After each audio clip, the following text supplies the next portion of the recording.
Okay, तो stock specific move रहेगा और ध्यान दिया जाएगा मिड कैप कंपनियों पर। पहला एक ट्रेड जोड़ेंगे और फिर शायद दोपहर में एक नया ट्रेड आएगा स्वाति की ओर से। क्रिस, डायरेक्टर साहब बताइएगा, अगर हमारे साथ जुड़ गए हैं तो उनसे भी पूछते हैं। अच्छा, अभी तक क्रिस हमारे साथ लाइन पर आ नहीं पाए हैं, तो चलिए खेल की शुरुआत करते हैं और स्वाति के पोर्टफोलियो पर एक बार नजर डाल लें। स्वाति ने दरअसल एक पोजीशन अपनी होल्ड की हुई है, वो है लिबर्टी शूज। एंड इत्तेफाक देखिए, आज प्रदीप ने भी पंड्या का फंडा के तौर पर लिबर्टी शूज पर ही कॉल दिया, तो उसका भी कुछ फायदा यहां पर बनता हुआ। वो स्टॉक आउट परफॉर्मर है, लेकिन कल जो इन्होंने एलिम्बिक और साथ ही साथ जेएससीएल में ट्रेड दिया था, बुक प्रॉफिट किया है इन्होंने एलिम्बिक में और जेएचसीएल में एग्जिट कर लिया। तो पहला ट्रेड स्वाति आपका क्या रहेगा? लिबर्टी शूज आप होल्ड कर रही हैं, अगला ट्रेड क्या है? जी अर्षद जी, आपने सही कहा कि लिबर्टी शू एक काफी अच्छा काउंटर है। मुझे लगता है इसमें मोमेंटम आ सकता है।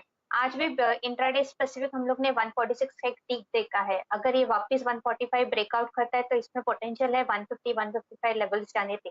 तो मैं ये कॉल ओपन रखना चाहूंगी लिबर्टी शू, और आज एक मैं ऐड करना चाहूंगी एट द करंट लेवल पे सोनाटा सॉफ्टवेयर।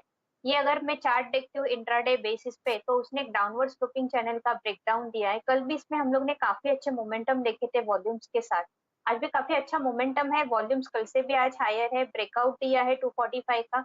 मुझे लगता है इसमें पोटेंशियल है 265 लेवल्स जाने तक। तो यहाँ पे बाय कॉल ले सकते हैं। 238 का स्टॉप लॉस प्लेस कीजिएगा for a stop target of 265 rupees on high side. 265 के टारगेट के लिए अपॉर्चुनिटी तेजी की। स्टॉक आज वैसे 3.5% ऊपर है, तो देखिए आईटी का जो फ्लेवर है उससे ज्यादा दूर नहीं जाएंगे हमारे जानकार। Trend is there friend. Sonata software 3.5% ऊपर इस समय। ये गलत स्टॉप लॉस और टारगेट लिखा है, उसको आप चेंज करें। तेजी का कॉल है तो 265 टारगेट रहेगा और स्टॉप लॉस रहेगा 238 का। ये है फिलहाल पहला ट्रेड सोनाटा सॉफ्टवेयर पर। चलिए अब जय के पोर्टफोलियो पर नजर डाल लेते हैं। इन्होंने कल दिया था एम्फेसिस, साथ ही परसिस्टेंट, और दोनों में समय रहते कल के बिकवाली से पहले मुनाफा इन्होंने बुक कर लिया। लकीली बुक कर लिया क्योंकि आज परसिस्टेंट की धुलाई हो रही है। जय, आज का नया ट्रेड क्या रहेगा, पहला वाला? हर्षदा जी, जैसे मैंने कहा कि आईटी एंड फार्मा दोनों का ही एक कॉम्बो रहेगा आज। तो मैं पहले तो दूंगा इप्का लैब्स, जो फार्मा में से है। बहुत ही बेहतरीन, मैं कहूँगा कि इसमें एक सिमेट्रिकल ट्रायंगल पैटर्न में से ब्रेकआउट देखने मिला है और ये एक ऐसा परफॉर्मिंग स्टॉक है जिसमें हमें धीरे धीरे एक अपवर्ड मोमेंटम ही देखने मिला है। इप्का लैब्स के टारगेट हर्षदा जी बन रहे 1841 के, 1840 के करीब के टारगेट्स इसके बन रहे हैं और इसमें स्टॉप लॉस मेंटेन करना चाहिए 1640 के आसपास। अगर आप रिस्क और पॉइंट ऑफ व्यू देखेंगे तो डेफिनेटली इप्का लैब में 50 रुपए के सामने 150 रुपए का मुनाफा दिख रहा है। 1:3 का रिस्क और जो हमारा मैंडेटरी है वो है। और मैं कहूंगा कि इसमें अवरली चार्ट्स के मोमेंटम में फिर से एक अच्छा बाय क्रॉसओवर देखने मिला है। सो इप्का लैब्स मेरा आज का पहला बाय रिकमेंडेशन है। कल एप्स पहला बाय रिकमेंडेशन और स्टॉक में हमने देखी है अच्छी तेजी। शुरुआत थोड़ी सी धीमी रही, लेकिन धीरे धीरे करके इसने रफ्तार पकड़ी है और इस रफ्तार में ये टारगेट अचीव करेगा 1841 का। स्टॉप लॉस भी नोट कीजिएगा 1641 का आप लगाकर चलेंगे। तो ये है फिलहाल जय का पहला ट्रेड। डिफेंसिव प्ले, फार्मा कंपनियों पर इन्होंने लगाया दाव और ये है इप्का लैब्स, इनका पहला ट्रेड। चलिए क्रिस को जोड़ लेते हैं और क्रिस ने भी कल मिड कैप आईटी में एनआईआईटी पर एक कॉल दिया था तेजी की तरफ। वहां पर पोजीशन इनकी कट गई है। बंसाली इंजीनियरिंग में कल इन्होंने एग्जिट ले लिया। आज दरअसल एनआईआईटी में जबरदस्त तेजी देखने को मिली है। क्रिस, पहले एनआईआईटी लिमिटेड पर आपकी राय दीजिए। कल तो आपने पोजीशन अपनी काट ली, स्टॉप लॉस मेरे ख्याल में ट्रिगर हुआ। आज अगर कोई होल्ड कर रहा है, क्या बने रहे? हाँ हर्षदा, जहाँ पर हम आईटी में इतनी तेजी देख रहे हैं तो ऑब्वियसली यहाँ पर आईटी एजुकेशन और एनआईटी खास करके एक हाई पेडिग्री काउंटर है और इसमें अब मेरा मानना है कि शायद सबसे ज्यादा चिंता का विषय नहीं है। और यहाँ पर मेरा मानना है कि शायद एक पोजीशन होल्ड करके चले मीडियम टू शॉर्ट टर्म। अगर आप देखें तो एपटेक में भी चाल आई है, तो आई थिंक दोनों हाई पेडिग्री काउंटर्स हैं। 125-30 का डेफिनेटली टारगेट पकड़ के पोजीशन होल्ड कर सकते हैं। ओके, तो आप कह रहे हैं एनआईटी की पोजीशन को होल्ड करना चाहिए। ये बताइए आज नया ट्रेड क्या जोड़ेंगे?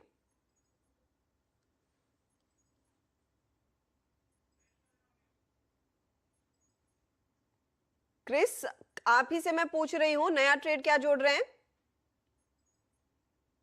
नहीं लगता, वहां पर संपर्क टूट गया है। उनको फिर से एक बार फोन लाइन पर लगाइएगा। तब तक जय से उनके दूसरे ट्रेड की बात कर लेते हैं। जय, आपने पहला एप्का लैब्स चुना, दूसरा क्या है?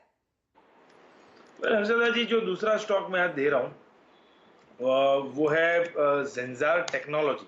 अगर आप देखिए ये आईटी में से है। जेंजार टेक जो करीब अभी 136 के आसपास ट्रेड कर रहा है हमने रेकमेंड किया है करीब 134 के आसपास, बट मैं कहूँगा फिर भी काफ़ी बढ़िया है, बिकॉज मुझे ऐसा लग रहा है कि इसमें जो ओवरऑल टारगेट्स हर्षदा जी बनकर आ रहे हैं जेंजार टेक में, वो है 149 के, और इसमें स्टॉप लॉस रहेगा 129। तो एक छोटा सा स्टॉप लॉस है पर टारगेट बड़े आ रहे हैं। मैं कहूँगा कि मुझे ऐसा लग रहा है कि स्टॉक ने एक डबल बॉटम पैटर्न फॉर्म किया है डेली चार्ट्स पर। ओवरली चार्ट्स पर हमें एक फिर से बाय क्रॉसओवर देखने मिला है जेंजार में, और कहीं ना कहीं फोर्थ वेव कंसोलिडेशन इसका खत्म हुआ है और फिफ्थ वेव ऊपर की तरफ स्टार्ट होने में है। मुझे ऐसा लग रहा है कि इसके फिफ्थ वेव के हाईस थे करीब 160 के आसपास, 160 163 के, तो वो आसानी से निकलने चाहिए, और पैरेलल चैनल जो में ट्रेड कर रहा है उसके टारगेट ऊपर की तरफ हासिल होना चाहिए। तो मैंने तो ये केवल 169 का एक शॉर्ट टर्म टारगेट दिया है जेंजार 149 का, बट मुझे ऐसा लग रहा है कि 169 तक भी पोजिशनली जा सकता है हर्षदा जी। तो मैं कहूँगा काफ़ी पोटेंशियल है ये स्टॉक में, इसे बाय करके चल सकते हैं। ओके, तो पोटेंशियल है जेंसार टेक्नोलॉजीज। ये भी आप देखिए गोयनका ग्रुप की कंपनी है, और 149 के टारगेट के लिए एक अपॉर्चुनिटी तेजी की आप लेकर चले।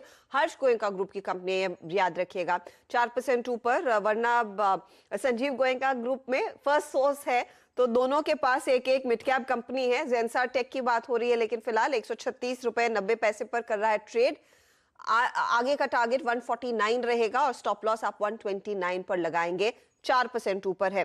क्रिस को जोड़ लेते हैं। क्रिस, मैं आपसे पूछ रही थी आपका पहला ट्रेड क्या रहेगा? हाँ हर्षदा, मैं वापस ये शुगर में बेट करना चाहूंगा, जहां पर आज खबर भी आई है कि एमएसपी की जो बढ़त है उस यहाँ पर आई है, तो और बलरामपुर चीनी वगैरह के बयान जो इंकरेजिंग लग रहे हैं, तो मेरा मानना है कि शायद एक दालमिया शुगर जो पहले भी दिया था, यहाँ पर एक खरीदारी करके चले। 125 का टारगेट और 110 का स्टॉप लॉस। 125 का टारगेट और 110 का स्टॉप लॉस। तो ये फिलहाल आपके लिए है दालमिया शुगर का ट्रेड। दालमिया शुगर में हमने देखा है इस हफ्ते की शुरुआत में अच्छी तेजी देखने को मिली है, उसका फायदा हमारे जानकारों के पोर्टफोलियो में भी नजर आया। 125 के टारगेट के लिए एक अपॉर्चुनिटी ट्रेड की। एमएसपी देखिए, जिस नोटिफिकेशन का इंतजार था वो नोटिफाई हो गया है। एमएसपी के दाम 2 रुपए बढ़ा दिए गए हैं, और सीएनबीसी आवाज ने सबसे पहले वो रिपोर्ट किया था। तो ये दालमिया शुगर में आप तेजी करके चले। क्रिस, आपका दूसरा ट्रेड क्या रहेगा? दूसरा ट्रेड मैं एक्चुअली आज का दिन के दौरान वेट करना चाहूंगा, क्योंकि इतनी वॉलेटिलिटी हम देख रहे हैं, तो ऑब्वियसली सेकंड हाफ में इसका कुछ डेफिनेटली स्क्रिप्ट निकालेंगे। तो for the time being wait and watch situation. Okay, wait and watch. तो ये फिलहाल आपके लिए है क्रिस की स्ट्रैटेजी। मेरे ख्याल में स्वाति भी वेट एंड वॉच कर रही हैं। एक ट्रेड इन्होंने दिया है, दूसरा ट्रेड आगे देंगी दिन के दौरान मार्केट के मूड को देखकर। इंडेक्स यानी कि निफ्टी और सेंसेक्स तो पॉजिटिव है, लेकिन मिड कैप और साथ ही साथ आपका निफ्टी बैंक दबाव में है। लेंगे एक छोटा सा ब्रेक, लेकिन आज की जो थीम है वो दरअसल आईटी स्टॉक्स है। यही हमारे जानकारों के पोर्टफोलियो में भी रिफ्लेक्ट हो रही है, और यही स्क्रीन पर भी रिफ्लेक्ट हो रही है। इन्फोसिस के नतीजों के बाद इसकी तुलना सीधे टीसीएस के साथ हो रही है। आशीष को आगे जोड़ेंगे, जो आपको बताएंगे बेहतर कौन सा दिख रहा है।